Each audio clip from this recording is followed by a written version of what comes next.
But we start tonight with Nancy Cordes in West Palm Beach, Florida, and Taurean Small on Capitol Hill. Nancy, I want to talk to you about confirmation hearings today, specifically for Treasury Secretary Scott Bessent.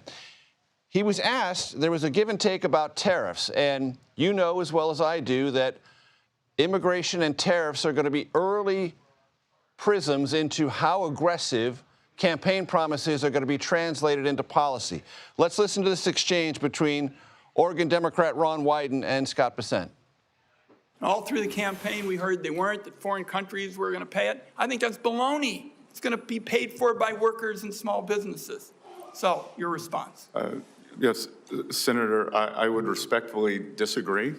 And the history of tariffs and tariff theory, optimal tariff theory, does not support what you're saying. So, Nancy, that reads to me like all in on tariffs. It certainly does, and that was one criteria to get this job. There were a number of individuals who were vying for Secretary of the Treasury, and Donald Trump was looking for someone who would stand by him and by his plan to impose these across-the-board 20% tariffs on foreign goods. And so Scott Bessent, who has not always seen eye to eye with Trump on this issue in the past, is now singing the party line. I think that his hearing went pretty well by Trump's standards today. He talked a lot about the Trump tax cuts and the need to re-up those once Trump is in office. He argued that if they are not extended because they're due to lapse next year, that there will be economic hardship in this country that he argued would fall on the lower and middle class. He was interestingly, Major, also asked about that warning from President Biden last night in his farewell address, where he described a new class of oligarchs in this country who have massive wealth and unprecedented influence on Washington politics. We're talking about people like Elon Musk or Jeff Bezos. Scott Bessent himself is believed to be a billionaire, and he said that he doesn't believe that the amount of wealth that is concentrated in the hands of a few is a major problem, as long as it is possible for others on the economic spectrum to get ahead as well. Nancy, I'm really glad you mentioned that, and our viewers well know you live in two different worlds. You are covering the incoming Trump administration, but know a great deal and are well-versed on the outgoing Biden administration.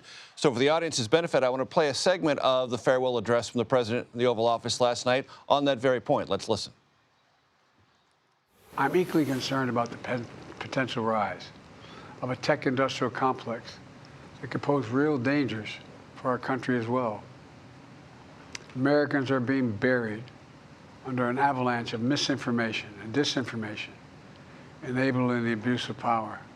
The free press is crumbling. Editors are disappearing. Social media is giving up on fact-checking. So, Nancy, was this something that those of you covering and keeping an eye on the outgoing Biden administration were expecting the president to focus on in this farewell address, kind of reviving comparisons to Dwight David Eisenhower's departing warning about the military-industrial complex? Now we have a tech-industrial complex? Not at all. I think we assumed that he was mostly going to be touting what he viewed as his accomplishments over the past 4 years, which he did as well. But he did offer these sort of stark warnings, which came as a surprise, in part, Major, because he and his administration have had a lot of opportunities over the past 4 years to criticize individuals who might fit the description that he laid out there, individuals like Elon Musk, when there have been times in the past where Elon Musk has done or said something particularly controversial. We have asked the president, we have asked some of his aides about it, and publicly they've been very reluctant themselves to criticize Elon Musk, in part because he has so many important government contracts, whether it's SpaceX or Starlink. It is a very delicate relationship. So it did come as something of a surprise to hear President Biden warning about oligarchs in the way he did last night. he's had many opportunities over the past 4 years to warn about them and warn about them with specifics. But this was an opportunity he only decided to take last night with 5 days left in office. Taurean, turning you to on Capitol Hill, we're nearing the end of the first week of this confirmation hearing process. My sense is Republicans feel pretty good about where things are. Yeah, more than a dozen hearings over the past few days. A lot of even some of the more controversial picks appear to have the numbers, according to Republican leadership on this side of the Capitol. Starting with Pete Hegseth, he obviously came in here with quite a bit of controversy surrounding his nomination.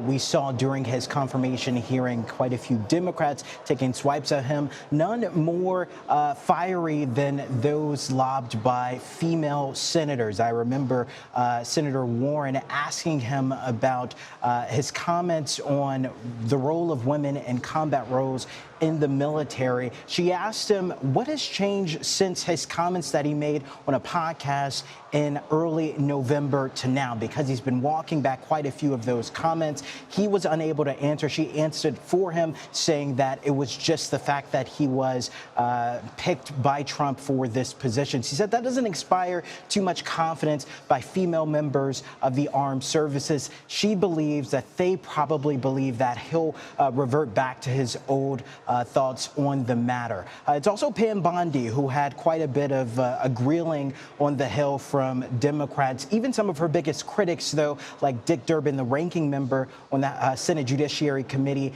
after her hearing came out and said he thought that she handled herself well. In fact, we followed up with him this morning, a day after that hearing, and asked him again on his thoughts. He said he thought that she did outstandingly well, and he thinks that she has the votes there to ultimately get confirmed. Taurean, I want to ask you, and then I want to ask Nancy the same question. The Inauguration Committee has put out the formal inauguration portrait of incoming President Trump.